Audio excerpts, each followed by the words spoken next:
ngayong gabi, in a very small minutes that we have, that you will have a fresh faith. Amen? No, comment nyo nga po, sabihin nyo nga, fresh faith. Kung nakikinig kayo, amen? Can you comment po, send your comment, sabihin nyo ay fresh faith. Amen. Praise God. So, I will share our testimony. Ayan. Hello po sa inyo. Praise God. Why sila? Hallelujah. No? So, I'll share our testimony. Bakit po? Kasi this is connected dun sa isi-share ko po sa inyo. No po? So, tonight, no, matututunan po natin how to please God.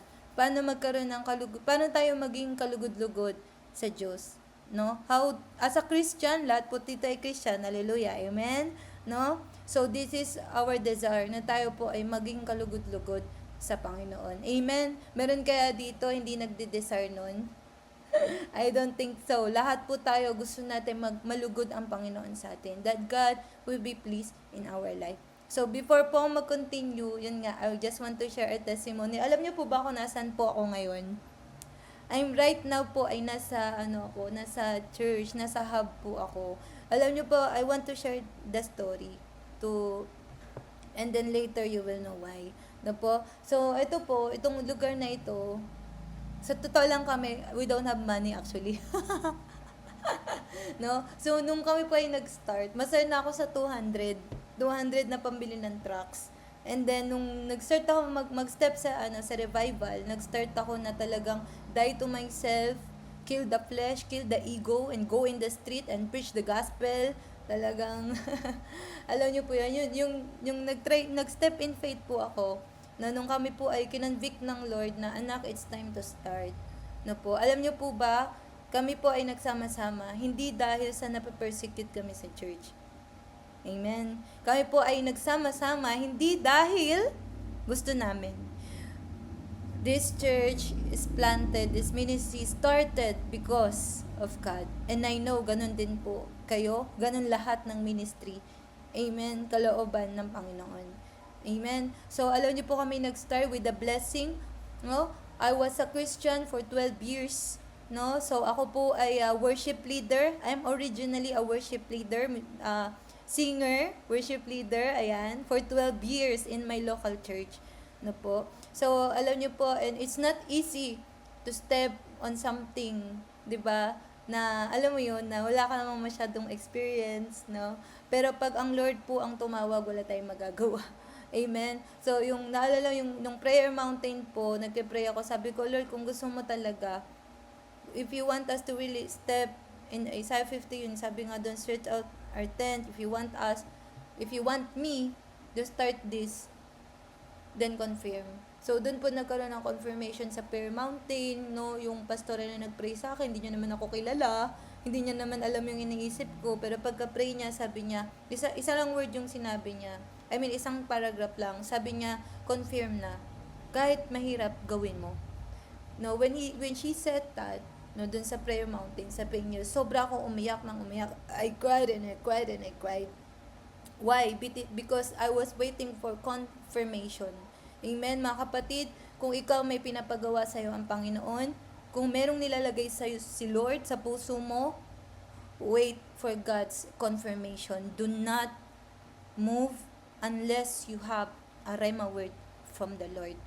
Amen. So, mamaya, i-share ko po ano yung why you must move in a rhema word. Amen. So, yun po. So, nagkaroon na kami ng place. Alam niyo po ba itong place na ito, tatlong church ang nag-inquire dito.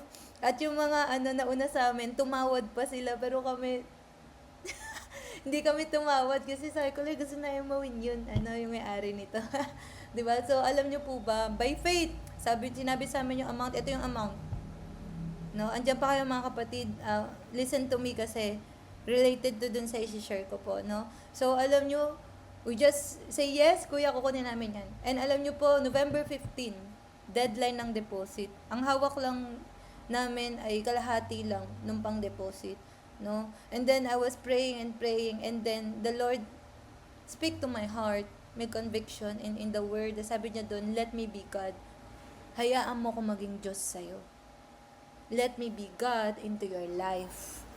No? So, alam nyo po ba, that's evening. And then kinabukasan on our morning 5 a.m. prayer, no po, merong tawag ng tawag sa akin. He was calling me and calling me. Ay, natatakot ako sagutin kasi hindi ko siya kilala. No? Tapos lalaki pa. So, syempre, as a girl, parang, ano stalker na joke? Tapos alam niyo po, nag-text siya, sabi niya, Pastora, good news to, sagutin mo yung tawag ko.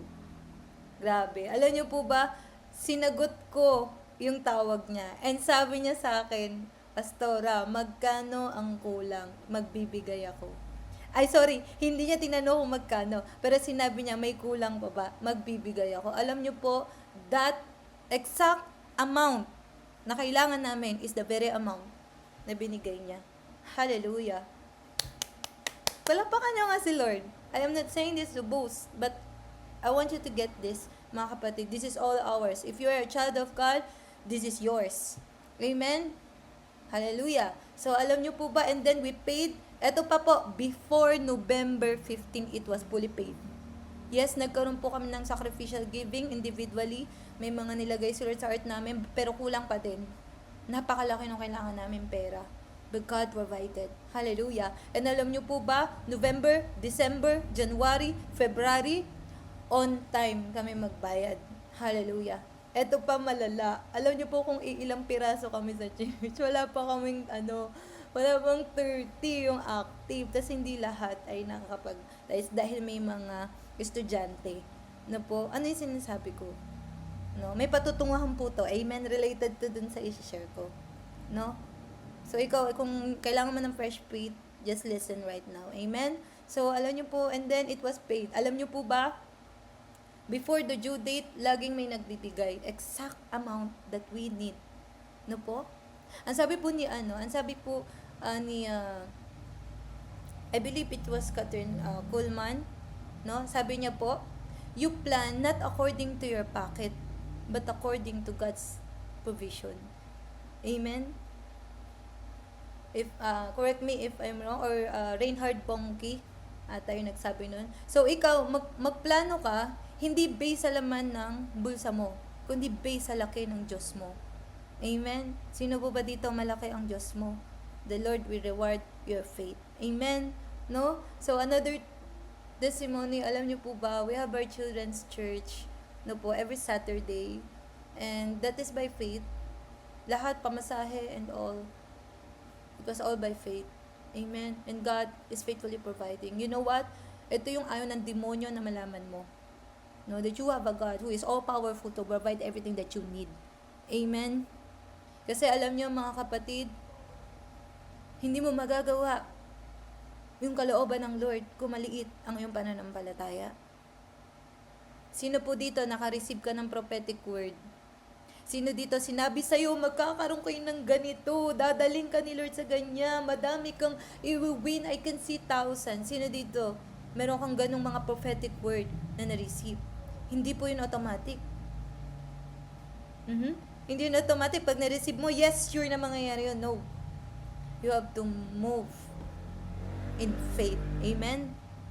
Mga kapatid, tandaan mo, susubukin ng Panginoon ang pananampalataya mo. Your faith is precious, like gold. Amen?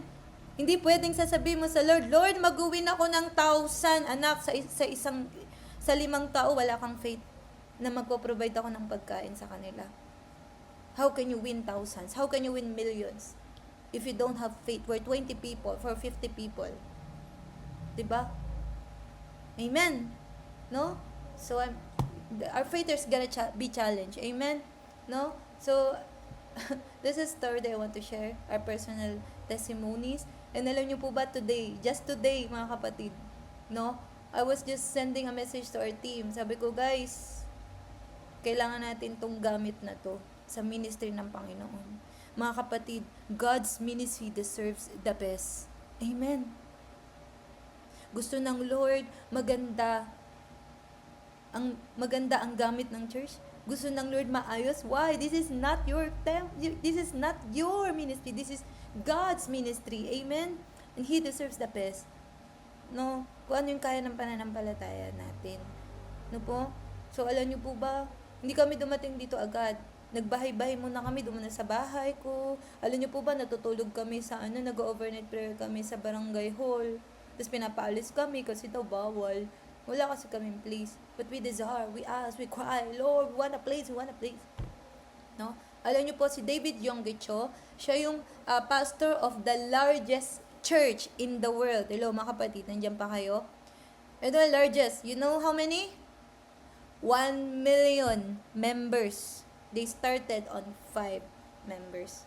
No? Ang sabi niyo po doon, no, meron po siyang story. Yan, sino dito gusto ng story?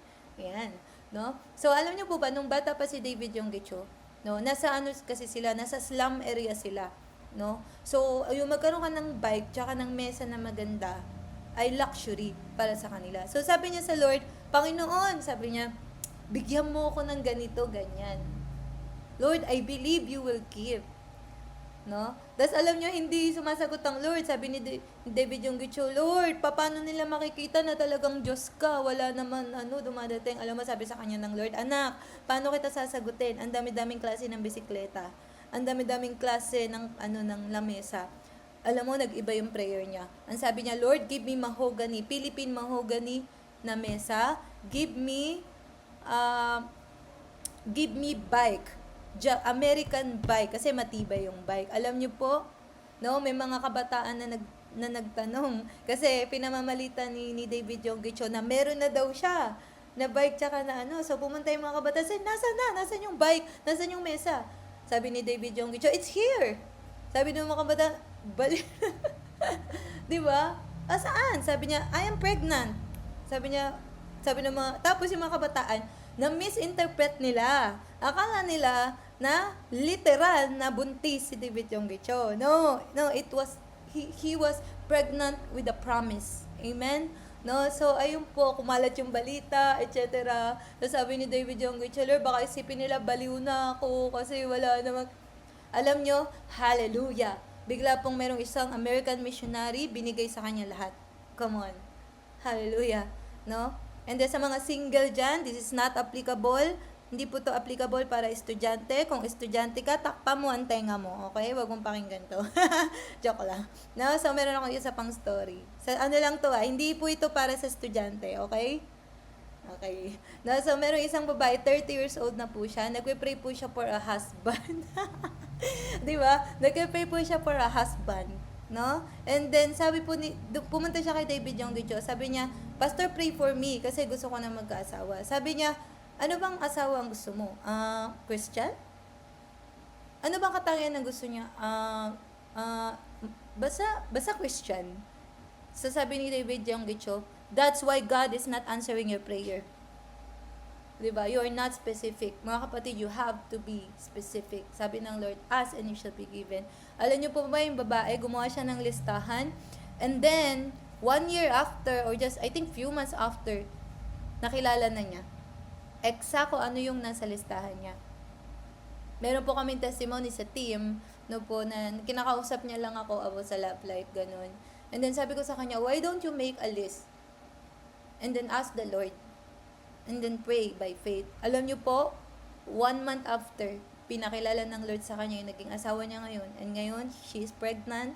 Diba? Kinasal na po sila last year. And hallelujah! Amen! Po, so, ganyan mga kapatid kahalaga ang pananampalataya. Amen! And just today, alam niyo po ba, nag-pray kami, this is to glorify and magnify the Lord. Mga kapatid, yung sasabihin ko, yung kinakwento ko sa'yo, pwedeng mangyari sa'yo if you just believe by faith. Amen? No? We need this. We need this for the kingdom, for the expansion of the kingdom of God. No, if you receive a prophecy, then act as if it is already happening. Amen. No, we need faith.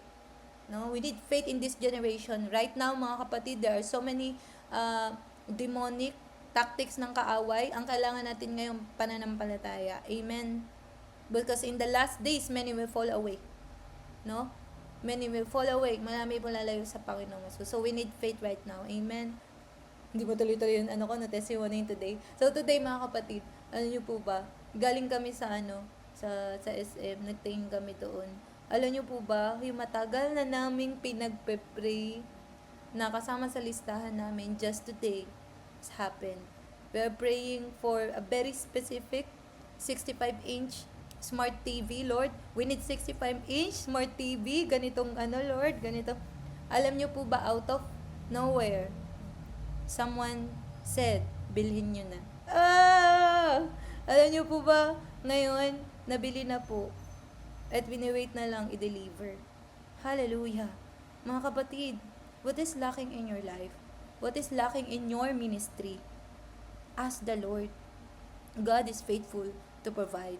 No? Let's start. Sabi po sa Hebrews 11:6, but without faith, it is impossible. Sa Amplified Version, sabi daw, walk with God. It is impossible to walk with God without faith and to please Him. For whoever comes near to God must believe that God exists and that He rewards those who earnestly and diligently seek Him. Amen? Ang pananampalataya, paniniwala sa mga bagay na hindi mo pa nakikita. Mga kapatid, what do you want in your ministry? What do you want in your life? No? This is not materialism. No? Hindi po to about sa material. This is about faith. Amen? This is for the expansion of the kingdom of God. Ang sabi po dito, hindi malulugod ang Diyos sa taong walang pananampalataya. Remember that. Basahin niyo yung buong Hebrews 11. Doon niyo makikita yung mga pillars of faith. God is pleased with them. They did things by faith. Amen? Abraham, Noah, Moses, diba? David, there's so many. Sarah, so many.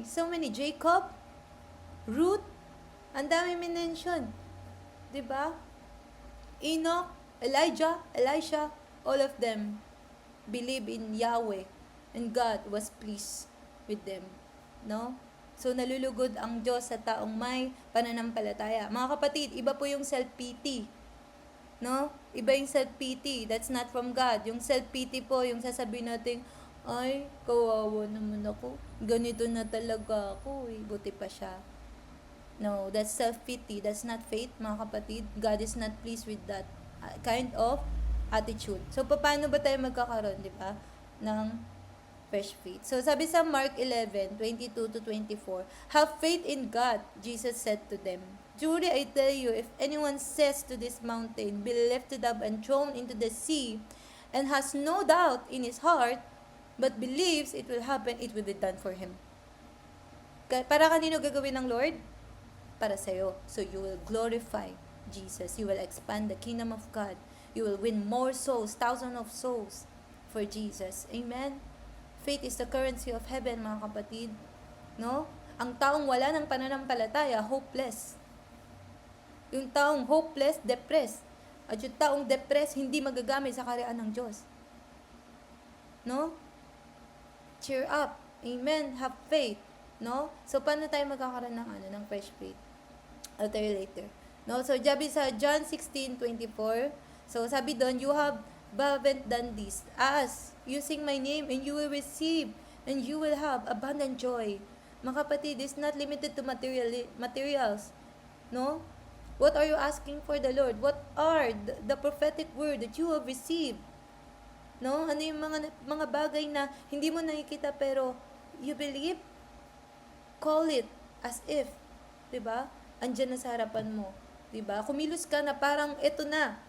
Amen. Huwag mong antayin na maging passionate ka lang pag eto na yung prophetic word. No. Be passionate for God. Be faithful in the little. Tandaan mo, ang tao mapagkatiwalaan sa maliit, pagkatiwalaan sa malaki. Kung ikaw ay hindi mapagkatiwalaan sa maliit, do not expect the Lord to trust you with big things. Yes, God is gracious. Ang Diyos po ay mabuti, mahabagin. Ngunit, tandaan po natin, ang pagtitiwala niya ay iba-iba. No, mahal po tayo ng Panginoon, mga kapatid. He loves us so much. But God is also just. Hindi natin maloloko po ang Diyos. Amen. No? So, hallelujah, mahal ka ng Lord. No? And sabi dito, if anyone says to this mountain, come on, wala ka pang nililay hands. You just say it. There's a story in the Bible, in Matthew 8:8. is the faith of the centurion na grabing na please si Jesus. Sabi niya, grabe ka. Grabe yung faith mo. Hindi ako nakakita ng ganyang faith sa Israel. Sabi po nung centurion, may sakit kasi yung servant niya. So, sabi niya dito, the centurion replied, no? Sabi ni Jesus, oh, gusto mo ba? Punta tayo sa inyo. Sige. Sabi ng centurion, Lord, I do not deserve to have you come under my roof, but say the word and my servant will be healed. Come on, andiyan pa kayo mga kapatid? Are you there? No? Ano sabi dito? Are you taking notes? Ano bang sabi dito? Yung nakaguhit. But just say the word. Come on. Hallelujah. Just say the word and my servant will be healed. From a distance. Alam nyo po, pagbalik ng centurion, the servant is healed. Come on. It's already healed. Nag-rema ba ito sa inyo, mga kapatid? So ang sabi dito, mga kapatid, are you filled with the Holy Spirit? No? Ikaw ba ay nananampalataya sa Panginoon? Do you know that your mouth is anointed? Whatever you say, kaya mag-ingat ka. Amen, no? So, sinasabi mo, may our mouths be pure. Amen, mga kapatid. Nawa ang lumalabas sa bibig natin ay puro pananampalataya. Seasoned with salt. No? Hindi po chismis, hindi gossip, no? Hindi, whatever it is that is not from the devil. Remove that from their mouth. Because our mouth have power. Sabi dito, just say the word, and my servant will be healed. And sabi ni Lord kanina, if you have faith, you just say to this mountain, move and it shall be moved. Call things as if they were. No? Kailangan natin itong mga kapatid. We need this kind of faith in this generation. Amen? No po? So, grabe po yung pananampalataya nitong centurion na to. Lord, wala kang gagawin. Sabihin mo lang, gagaling talaga. Come on, somebody. Di ba? Ang saya nun, wala ka pang ginagawa. You just say it, be healed, in Jesus' name, healed. Come on, that's the power of the word. No po? Grabe yung pananampalataya nitong centurion na to. Sabi niya lang, Lord, alam mo, sabihin mo lang, gagaling na siya. Come on, and God is pleased with that kind of faith. No? Gusto mo ba ng ganyang faith? Amen? No po? So, what if your faith is weak? What if mahina yung faith mo? Ate Jomay, hindi naman ako si David Yonggicho. Hindi naman ako pastor. No? I don't need this kind of faith. You need that. Trust me. You need that. No? Kailangan mo yun. Kailangan mo yung faith na yun. You know why? Alam mo kung bakit? Because you need that to fulfill the purpose of God in your life. Kailangan ma-fulfill mo yung purpose mo. What is your purpose? You're a worship leader? Did God told you to evangelize? You need faith for that. Amen. No po? Ang sabi po dito, what if mahina yung faith ko? 'Di ba? Alam mo, sabi sa Matthew 12:20, nakikita niyo po yung picture?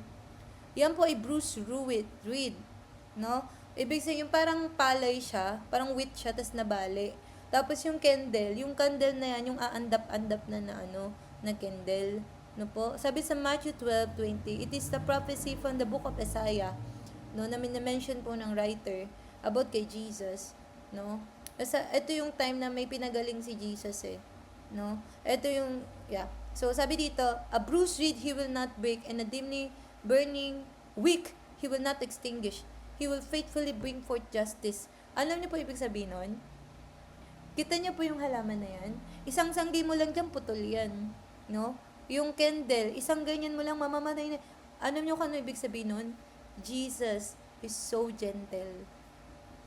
No? Kung sino man po sa atin dito, sa tingin mo, kailangan mo ng pananampalataya, or sa tingin mo, weak yung faith mo, I have good news for you. God is ready to help you. He's so gentle, to the point na hindi niya mabe-break yung reed. Hindi niya mabe-break yung palay, sa sobrang gentle niya. Hindi niya mabe-break. Kahit yung apoy na aandap-andap, sino dito yung fire mo, parang gano'n na siya. Diba? Sabi dito ni Lord, sobrang gentle niya, hindi mamamatay yung fire mo na kukunti na. Grabe, no? I don't know if naririnig to sa inyo, but wow, that's Jesus. Napakabuti ng Panginoon. He is so good, so gentle. Grabe, wala akong masabi kundi ang bait ng Lord. Amen. He's so good. No? Kung alam niyo po mga kapatid, kung meron man ikaw dapat maging obsessed, be obsessed with Jesus. Not in the ministry. You can still do the ministry without being obsessed with Jesus. You just go in the flow. What I'm saying is, maging obsessed ka kay Jesus. Amen. Napaka-gentle ng Lord. And alam nyo ba, isa pang ibig sabihin ng Bruce Reed, those are people with weak faith. Those are people who are sick. Those are people who are in darkness, who are lost. God is so gentle with them. Kaya kung ang pananampalataya na ibang tao, mahina pa, be gentle with them. Be patient with them because Jesus will not break them. Hindi sila sisiraan ng loob ng Panginoon. Sabi dito sa Psalms 34:18, the Lord is near to the broken heart and He saves the contrite in spirit. God is so good, mga kapatid. Psalms 147:3, He heals the broken heart, come on, and binds their wound. Wow. Alam niyo po ba mga kapatid, di ba na-aksidente ako nung actually gusto niyo ba makita yung sugat ko? Choke lang. No, so alam niyo po, I got in accident, no? And ngayon ko lang naranasan yung ganong pain. Sobrang pain na habang tinatahi yung paa ko, ramdam na ramdam ko yung excruciating pain. Yung, alam niyo po, kaya pala ngayon ko naintindihan yung sa impyerno. Kaya pala sinabi ni Jesus na magangalit yung ngipin. Kasi talagang ganun, pag sobrang in pain po, mga kapatid. That's what happened to me. Wala kang pakialam kung sino nasa paligid mo. Talagang sobrang pain, sobrang sakit. That's hell. No? Ito pa, sa hell walang katapusan. Pero that moment na iniisip ko, Lord, sabi ko, ang ganito pala yun. No? Ako, nakapagpahinga ako, pero yung mga souls na nasa hell, they don't have rest. It is written in the Bible. They will have no rest for their souls. Grabe, no? Kaya God is good. Amen. Mga kapatid, hallelujah. Ako, and then alam niyo po ba, sobrang nitong sa akin, yung Psalms 147:3. Kasi nung nag-secret place ako, I saw Jesus in my mind. He was washing my feet, very gentle. Because you know why? Yung doctor na nagtahi sa akin, I know, nagmamadali siya. Talagang sobrang pain, di ba? Parang wala siyang pakialam sa feet ko. Pero si Jesus, I saw Him pouring out water into my feet and gentler, very gentle si Jesus. Hallelujah. No? And sabi sa Jeremiah 31:5, for I will refresh the weary soul and replenish the weak. Come on. No? Sino po dito sa atin, hindi ka dumadating sa weakness? Hallelujah, perfect ka na. Diba? Alam niyo po, kahit ikaw, you feel strong right now, I have a bad news. Darating ka sa point of weakness. Grabe naman, yes. Even Jesus Himself in the Garden of Gethsemane, no? Ang sabi sa Hebrews, sabi dito, umiiyak siya. Sabi, with loud cries. Do you know that? Jesus pray with loud cries? Ganun kasakit. Even Jesus Himself, no? Ito lang yung maganda. Good news. No, God will strengthen you. No? God will strengthen you, mga kapatid. Sabi ni Jesus, in this world you will have trouble, but take heart. I have overcome. Even Jesus Himself, sinabi na niya, anak, this world is not perfect. Kung ikaw ay iniisip mo na perfect at wala na, wait mo. Kapag nandun ka na sa time na ikaw ay nasa, alam mo yun, calling mo na at naka-encounter ka na ng mga financial problem, people problem, lahat ng problema na encounter mo, you will see, it's not lalaland. Mga kapatid, you cannot avoid trouble. You want God's purpose for your life? May prophetic word ka? No? May promise sa'yo ang Lord? Then you will enter challenges. Dito papasok ang pananampalataya. You need to have a strong faith, mga kapatid. No? Kung ikaw naniniwala ka, may gagawin sa'yo, may purpose sa'yo ang Panginoon. Lord, ito ako, magiging ganito ko, Lord. I will reach nations. Come on. Sa bahay mo pa lang. Nawawala na agad yung pananampalataya mo. So you have to ask God. No? Kung mayroong mga estudyante dito, no? Sa school pa lang, nanghihina ka na. Yung faith mo, naapektuhan na agad ng dahil sa subject. How much more you will go to the nations? Diba? So this is a challenge tonight. Amen. No, mga kapatid. Why? Why do you have to challenge your faith? Because you know what? The devil hates it. When you have faith, you will win thousands of souls. You will cast out demons. You will heal the sick. You will do signs and wonders. You will bless the poor. If you have faith. The devil hates that. No? John 10:11, I am the good shepherd, sabi ni Jesus. The good shepherd laid down his life for the sheep. Matthew 5:3, sabi niya, blessed are the poor in the spirit, for theirs is the kingdom of heaven. Blessed are the poor, blessed are the meek, blessed are those who don't have pride, who don't have ego, but is always in a posture of humility. Mga kapatid, even though you have a ministry right now, even though you have achievements, always go back to the feet of Jesus and sabihin mo sa Kanya, Lord, all of this is you. Wala akong may pagmamalaki, kundi ikaw. Amen. So, how do you have more faith? No po? Number 1, it's by hearing and hearing the word of God. John 20:31, but these are written so that you may believe that Jesus is God, is Christ, the Son of God, and that by believing you will have a life in His name. Ano daw yung, but these are written. Amen, mga kapatid. Paano ka mananampalataya kung wala kang Bible reading? Amen, hallelujah, praise God. No, sa mga, I believe yung mga kasama natin ngayon talagang masisipag magbasa ng word, no? How do you have faith? Read the Bible. No? The Bible, the very breath, the very heart of God for you. Read it. No? Sabi sa Romans 12:17, faith comes by hearing and hearing the what? Word of God. Amen. Mga kapatid, a conference, when you attend a conference, nagpa-pray ka sa isang minister ng Lord, for a moment, you will feel good. But if you don't have the discipline of the word, no matter how many prophecy, no matter how many lay hands, kahit anong conference pa ang puntahan mo, you will always go back to the cycle of defeat. You always search for the next prophet, you will search for the next anointed minister. It's not bad.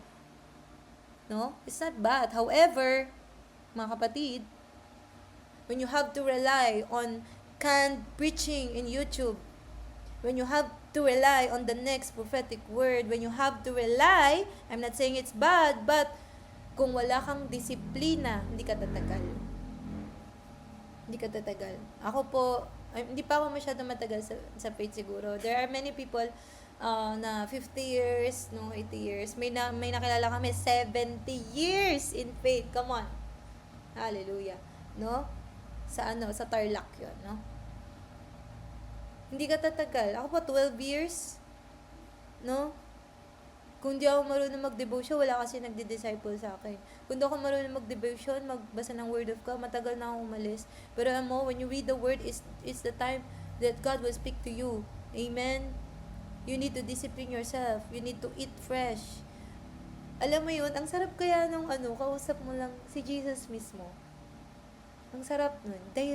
You will directly hear what Jesus want to tell you. Kumbaga, sa gamit is personalized. And then, when you go to a conference, when you go to a prophetic minister, magugulat ka. Yung sasabihin nila is a confirmation kung anong sinabi ng Lord in your secret place. Come on. That's when you know, 'di ba? Na talagang wow, si Lord pala talaga 'yun. No? Amen. It's not bad, mga kapatid. However, gusto mong tumagal sa pananampalataya, gusto mong mag-increase lalo ang faith mo, wait for the Rhema word. Matthew 4:4, sabi dito, it is written, man shall not live by bread alone, but in every word that comes out from the mouth of God. No, Matthew 4:4, mga kapatid, the original language, ang sabi doon, man shall not live by bread alone, but in every Rhema word that comes out from the mouth of God. It is not, yung logos lang. Mga kapatid, where's your Bible? This is your Bible. This is my Bible. No po? Thousands of promises is here. No? But they are potentially yours. Kaya po merong mga tao na sinasabi na nagki-claim by faith, sabi kasi sa word of God. Ito yung sabi ni Lord, ganyan, pero hindi nangyayari. No? Alam mo po ba, meron isang story sa Korea. There are 3 girls, no? They walk on water and they died. Alam niyo po, pinagtawanan sila ng buong Korea dahil doon, no? Yung tatlong babae may pananampalataya. Amen. They believe in Jesus, they believe in the word. Kasi daw, sabi sa Bible, no? Hindi daw tayo mapapahamak. Hindi daw tayo mapapahamak. Yun ang kiniklaim nila na word of God. They have faith, no? But it's not a rhema word. No? So, they go in that faith, they died. Namatay po sila, nalunod po sila. No? Yun yung sinasabi natin. The promises in the Bible is potentially yours. These are potentially yours. Ang kailangan mo, rema. You need to hear. You need a tugging in your heart. You need a peace in your heart. Amen? Mga kapatid, hindi po tayo pwedeng basta manggaya ng faith.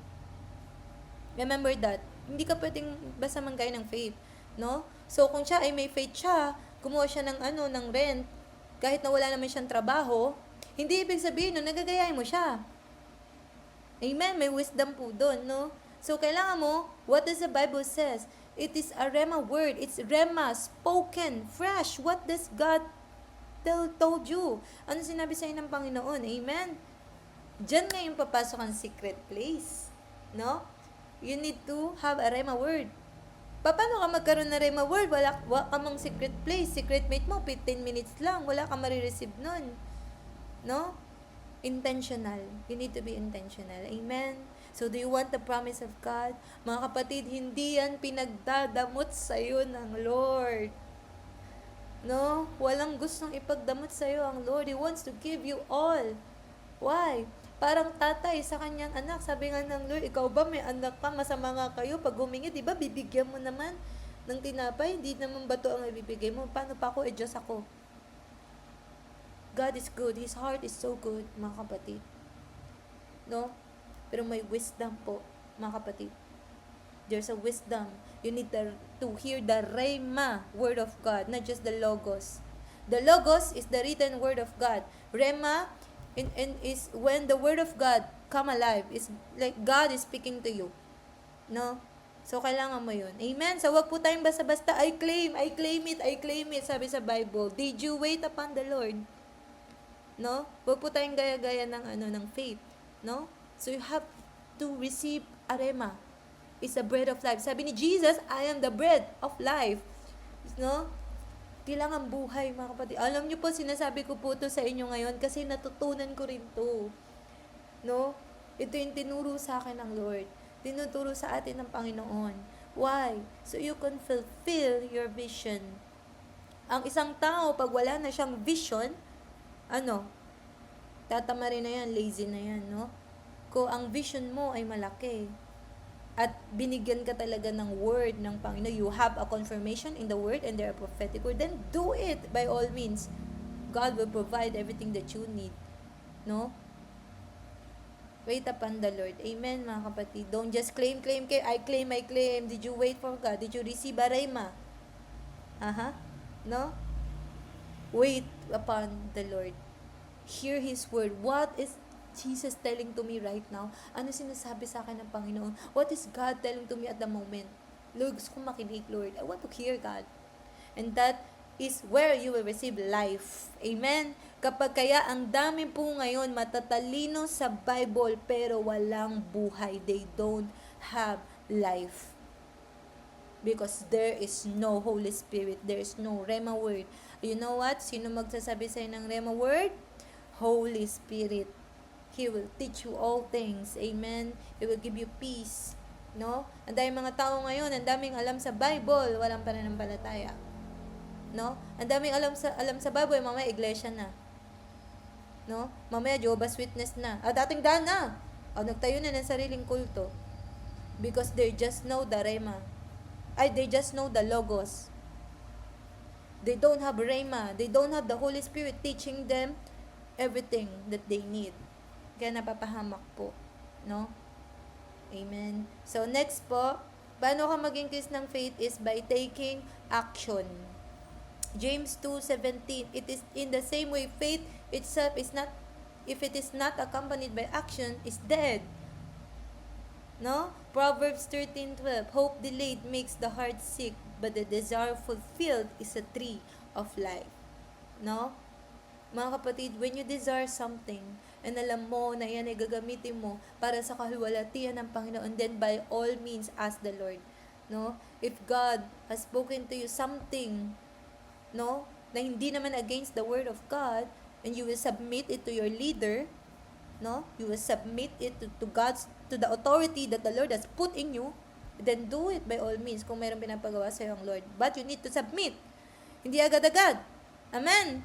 No, hindi po agad. Na-convict ako Convict ako. Hindi ka na magpapasubmit. You will not tell it to your leader. So you have to tell, you have to honor. Mga kapatid, hindi lang po tayo faith na bara-bara. There's the faith with wisdom. That's when you give life. That's when your faith will have results. Amen? When you have wisdom. When you don't go against the word of God. No? Kumbawa, may faith ako na magbe-break sila ng boyfriend niya. At ako na, may faith, mga kapatid. Amen. Ayusin po natin. Hindi gano'n, no? Diba? May faith ako, tatama ako sa loto. That's not faith, that's gambling. No? May faith ako. Maghiwalay sila mag-asawa para kami na, kasi kami talaga yung binigay ng Lord. That's not faith, that's stupidity. Diba? Sorry po mga kapatid, medyo yung word ko, na ganito po talaga ako medyo straightforward. But, amen! No, that's not faith. No? It's always aligned in the word of God, and you have to take action. Amen? Sa tingin nyo, si Noah, pinabuild siya ng ark ng Lord. Sabi ng Lord build an ark. Sabi lang ni Noah, okay, Lord. Okay lang siya yes lang siya ng yes. Tapos hindi siya gumawa. Ayan na pala yung ulan, Lord. Sa tingin nyo, siya, mapiplace niya ba ang Panginoon? Wala na siguro tayong lahat ngayon. No? So, it has to be accompanied with action. Amen? Do not be afraid to step on water. Amen? Do not be afraid. Alam niyo mga kapatid, sa atin lang to, huwag niyo naman ipapakat. So, alam niyo po ba, itong nire-rent namin, kasi naka-receive ako ng Rema Word din. Naka-receive din naman yung team. Guys, paano? Sige, go. Kahit ilan tayo. Ilan lang kami. Kikinsel lang kami. Ilan lang tayo. Sige, yaan mo si Lord. God, you promise you will pay. And alam niyo po ba, for 4 consecutive months, simula nun sa deposit, God is faithful to provide. Minsan, it's scary. Yes, it's gonna be scary, Ate Jomi. Nakakatakot naman yung mag-share ako ng gospel first time ko. Or, I don't know, hindi ko naman kayo kilala lahat. Na po, no? Pero, what is that thing na matagal mo nang gustong gawin? Na nadudub ka? Do it right now. No? Regardless of your emotion. Example, gusto mo mag-share dun sa specific na tao. Pray to God. Mag-receive ka ng Holy Spirit and pray for that person. No? Do something that will challenge your faith, mga kapatid. Ang boring kaya nun, parang wala ka ng wala nang challenge. Boring kaya walang challenge. Diba? God is pleased when you have faith. Amen? No? Mabuti ang Diyos. Hallelujah. Take action, mga kapatid. No? Do you believe? Bibigyan ka ng ganito ng Lord, then take action. No, move in your faith, no? Tinawag ka ng Lord, magplant ka ng church, then plant a church. Do by all means, no? Alam niyo kung bakit? Sabi dito sa Proverbs, pag daw yung desire hindi na fulfilled, yung hope delayed, pag hindi nangyari, heart is sick. When you have a desire and it is not happening, your heart is gonna be sick and it's not healthy, mga kapatid. Sabi dito, but the desire fulfilled is a tree of life. Come on, somebody. Diba? Masakit po. Alam niyo po, pag may pag-asa ka, tas di nangyari, sakit yan. Kaya po ang daming tao ngayon, heart sick sila. Kasi yung, ano nila, yung faith nila, mali ang pinaglalagyan nila ng faith nila. Mga kapatid, don't have faith in your job. Don't have faith in your ability to speak. Don't have faith in your skills. Have faith in Jesus. Amen. Huwag po kayong magtiwala sa kakayahan nyo. So, hindi, hanggang dito na lang. No? Hindi, ganito lang kasi ako. No. That's not faith, mga kapatid. Tandaan nyo, sabi sa Bible, Zechariah 4:6, not by might, nor by power, but by Spirit, says the Lord. Last two na lang po. No? By the Spirit of the Lord. Amen. Do not trust in horses, do not trust in men, but by the Spirit of the Lord. Na po? Alam niyo po si David Yonggicho, no? Sabi ng mga pastor, pinanood namin si David Yonggicho mag-preach. Mas magaling pa kami mag-preach. Yabang no? Mas magaling pa kami mag-preach dun. Pero bakit yung mga tao, thousands of people are coming para makinig dun sa sabi nilang preacher na mas magaling pa sila? One thing I discover, it is the anointing of God. Amen. So, wag mo ililimit ang sarili mo. No. Do not despise small beginnings. Do not despise yourself. Huwag kang maging devil sa sarili mo. Ang demonyo nga dinidiscourage ka na. Tapos ikaw pa, sasabihin mo pa, ganito talaga. Hanggang dito na lang ako. Ito lang yung kaya ko. No? O kaya pag inutusan ka ng ng leader mo, ay, wag po ako. That's not humility, that's fake humility. No? Dinadown mo yung sarili mo. When you should have been believing that, sige po, I will do it, I'll do my best. Yes, no? Kapag gano'n yung response mo, baka masyado ka pa nakatutok sa sarili mo. No? You know, the Holy Spirit can move on a person with ego. Ano yung ego? Ego, ibig sabihin nun, focus ka sa sarili mo. You just, puro ka sa sarili mo, how do I look? What will others say? Ano sasabihin nila? Ano itsura ko? That's ego. No? Ayun ang nakakahadlang. Kaya minsan yung ibang tao ay hindi ma-lead ni Holy Spirit. Kasi nga, there's ego. You have to die to your ego. No? So you can take action. Amen. Holy Spirit will help you. No? So, ito po, last na. So, trust and believe. How do you increase your faith? Of course, you have the word, and then you will move, and then you trust God for the result. Amen. Sabi po dito, Romans 4:17, I have made you a father of many nations. He is our Father in the sight of God, in whom we believe, in God, who gives life to the dead and calls into being things that were not. Ulitin ko, basahin ko the God, let's read it slowly mga kapatid. I hope you are still there. Gising pa tayo. Just few more minutes, no? Read it slowly. The God who gives life to the dead and call things into being that were not. This is your God. This is our God. This is our God who raised the dead to life. And He called things as if they're not. Si Abram, anong tawag sa kanya nila? Basahin niyo yung Bible. Tinawag siya Abraham. Si Sarah, ginawag siyang Sarai, mother of many. No? Hindi, wala pa silang anak. Pero dineclare na, binigyan na siya ng bagong pangalan. Grabe. Si Saul, from Saul to Paul, binigyan ng bagong pangalan ng Lord. Kakapoy na gan pa lang nun. May bagong pangalan na agad. He calls things as if they were. He called things into being. Diba? Things that are not, He called it into being. No? So, nakikita nyo, may connection, no? Yung sinabi ni Jesus na whatever you ask, if you command, if you have faith, you shall say unto this mountain. Diba? Grabe si Lord, no? So, tayo din, mga kapatid. What is the Lord? Anong nilalagay sa'yo ng Lord? Sa puso mo? Anong pangarap mo? As long as it is not against the word. Call it as if it were. Act as if were. Why? Because it will come to pass if you have faith. Amen? So, sabi dito, John 20:20 na, you believe because you have seen me. Blessed are those who believe without seeing me. Ito yung kay Thomas. Sabi ni Jesus, si Jesus na nagsabi na to, naniniwala ka? Pinagpala. yung mga taong kahit di nila ako nakita, naniniwala. So, tapigin mo yung sarili mo. Sabihin mo, pinagpala pala ako. You know why? You are believing in Jesus already. Kahit di mo siya nakita. Physically, nakita mo ba si Jesus? Hindi naman. Pero bakit tayo may faith? Through the Holy Spirit. Because of the Holy Spirit.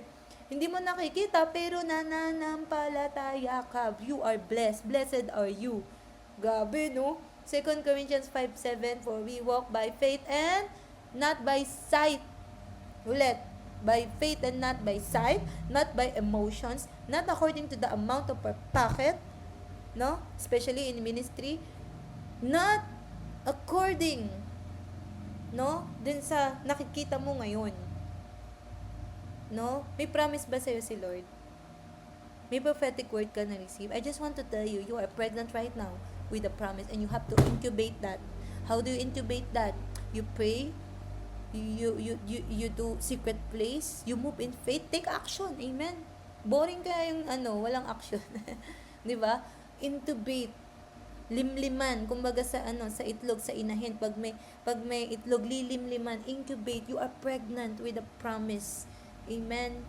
When you intubate that promise, no? How? To reading the word, to taking actions, 'di ba? Amen. If you are discouraged, alam niyo po, the Lord is lifting your faith right now. Amen. Kailangan po natin 'to. There are many thousand souls right now, no? Grabe na po ngayon, mga kapatid. We really have to move. No? Kailangan na po ngayon na maraming minister. Hindi ka binibigyan ng pananampalataya ng Panginoon para magkaroon ka ng sariling platform. Come on, tigilan yan. Hindi ka bibigyan ng Lord ng ministry para finally mapatunayan mo na yung sarili mo. No! Hindi ka binibigyan ng Lord ng ministry para finally ipamukha mo dun sa mga nag-down sa'yo. No. That's not a good motivation, mga kapatid. Avoid that at all costs. Hindi ka bibigyan ng ministry ng Lord, hindi kikilos sa'yo ang Lord para finally ipamukha mo sa buong mundo na may kwenta ka. No! No? God, it is a privilege to be used by the Lord. Amen. Just be available. Ang ginagamit ng Diyos, hindi matatalino lang, hindi mayayaman lang. Ang ginagamit ng Diyos yung available. Available ka ba? May mata ka? May bibig ka? Nakapagsalita ka? Nakalakat din? God will use you. Amen. Wala nang ibang qualification. Tao lang yung mataas qualification, no? Pero pag tinawag ka ng Lord, wala magawa. Amen. Basta willing ka, God can move in your life. And then last, sabi po dito, Romans 4:17, it is written, I have made you, nasabi ko na pala yung ganina, no? The God who gives life to those who are dead and bring things that are as if that are not. Nalito na tayo sa English. No, Tagalog kasi tayo eh. Yan. Okay. It is, naulit lang siya, no. So, sabi po dito, last na lang pala ito. Daily encounter and daily communion, mga kapatid. Sabi dito, 2 Corinthians 13, for may the grace of the Lord Jesus, the love of God, the fellowship of the Holy Spirit, no, be with you all. Fellowship. Guys, this is deep actually. Hindi lang ito yung 1 hour ka secret place, no. Actually, this is continuous awareness of the presence of God. You will learn that along the way. No po? And Luke 5:16, ito po, mga kapatid, no. I just read it this morning. Sabi dito, yet he frequently withdrew to wilderness to pray. Mark 1:35, early in the morning, when it is dark, Jesus got up and went out to the solitary place to pray. He frequently withdrew. Sabi sa Hebrews 5:7, during the days of Jesus, nung buhay si Jesus, no, he offered up prayers and petition with loud cry and tears to the one who could save him from death. That's Jesus. He's the greatest model of prayer. Amen? No po? Si Jesus na yan. Mga kapatid, sabi dun sa verse na yon, when the ministry is growing big, ang dami nang nakakakilala kay Jesus, iniiwan ni Jesus mga disciple niya. Umaalis siya. He has a communion with the Father. Continuous communion. Relationship with the Father. No? Hallelujah. No? Iba-iba po tayo ng way kung paano ka na-connect sa Panginoon. Whatever way that is, do it by all means. No? Humungayaan yung time mo sa Panginoon. Dedicate this. Tanggalin mo yung Facebook. Shut everything down and sit at the feet of Jesus. Amen. No? Hindi po pwede, mga kapatid. Alam mo yon na wala kang time sa Panginoon. No? I don't know how. Then ask somebody, ask your leader. Paturo ka, sumama ka sa prayer. You need to learn how to pray. If you not, you will not last long in this Christian life. No po? Alam niyo po ba sa Congo, 70 Christians are beheaded. Pinugutan ng ulo, 70 na Kristiyano. No? Kung ikaw yung, kung mahina ang faith mo, makita mo pala yung, ay sige, hindi na si Jesus. Ay, wag na pala. Tinutukan ka lang, ay, hindi, sino nga yun si Jesus? Ay. So, we have to build, strong faith. Amen po, mga kapatid. Sorry, yan, napatagal, no? Ay, may ipapakita ko, last na po ito, mga kapatid. So, why do you have to build a strong faith? No? Why do you have to have a fresh faith? No? Okay na ako. Settle na ako sa ganito. You know why? There's a generation waiting. There's a generation waiting for you. Merong isang generation na pwedeng mapahamak kung ikaw ay wala kang pananampalataya.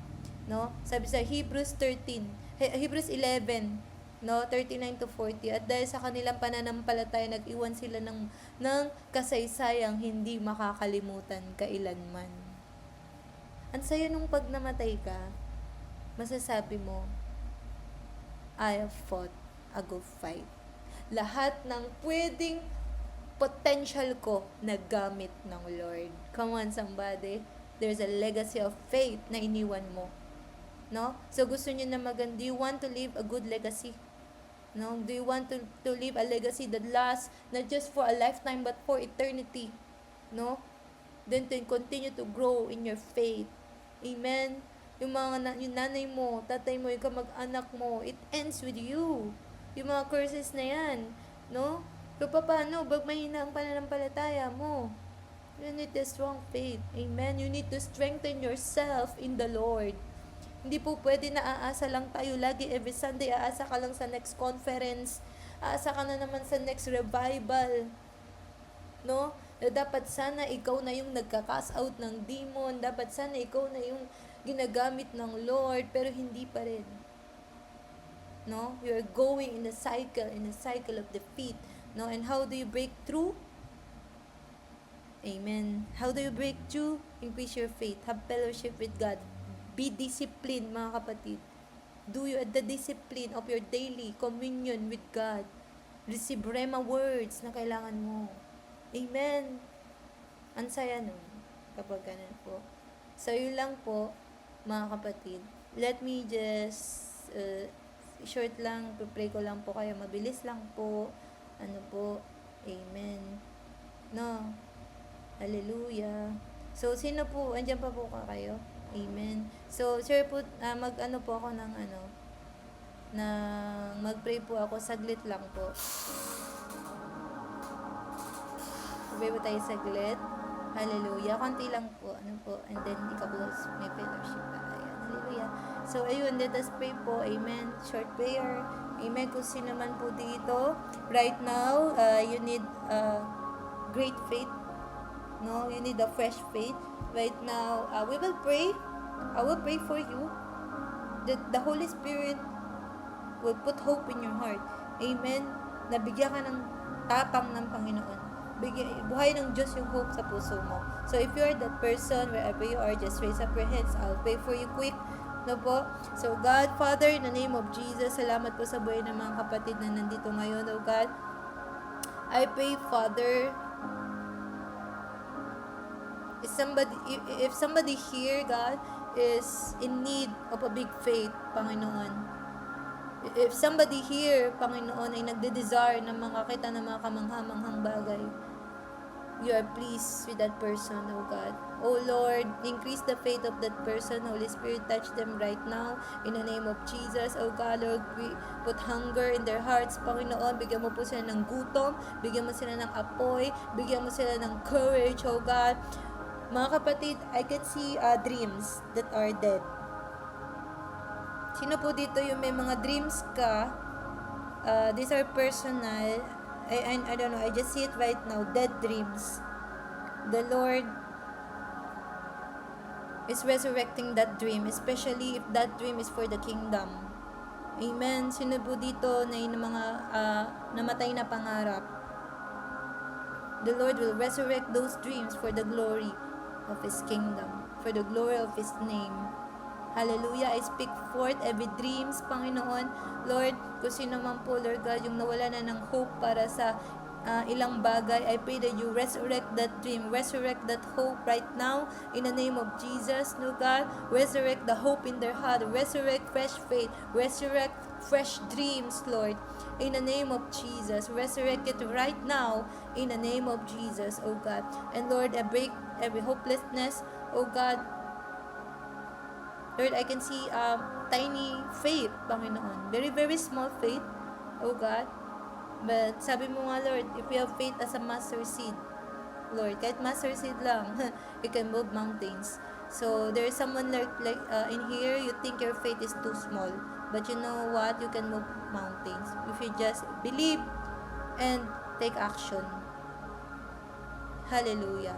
Thank you, Father. Salamat po, Panginoon, sa moment na ito, Lord God. Every dreams will resurrect. Every vision will resurrect, oh God. Give us godly vision. Give us faith to believe in godly, big vision that will challenge our faith, God. Salamat po, Lord, sa gabing ito, God. We praise you, Lord, in Jesus' name. Amen. So, yun lang po, mga kapatid. God bless po sa inyo. God bless po.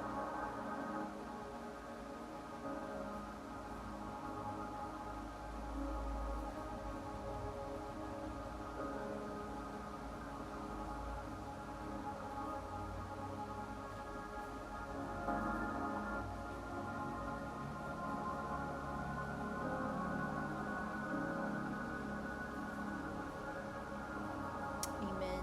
God bless po, mga kapatid. Amen. Okay na po ako, sister.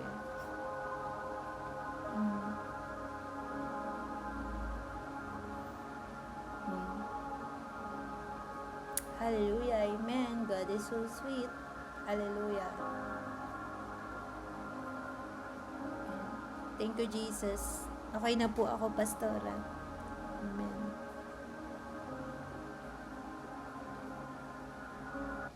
Kabuti ng Panginoon, no? Grabe. Sobra. Ang ano, grabe. Isang pagsaka na talaga naman salita ng Panginoon for us tonight. Especially for us tonight. Kaya wag nating i-miss yung mga gathering na ganito, guys. Kasi yung para sa'yo na word, no? Na maaari may nagpasa sa'yo ng ganito, tapos tinatamad ka. Kung ano yung kinatatamaran mo, yun yung mas lalo mong gawin. Yeah. Kasi ibig sabihin, dapat yung word is para sa'yo. Kaso dahil mas inuna mo yung spiritual, yung emotionally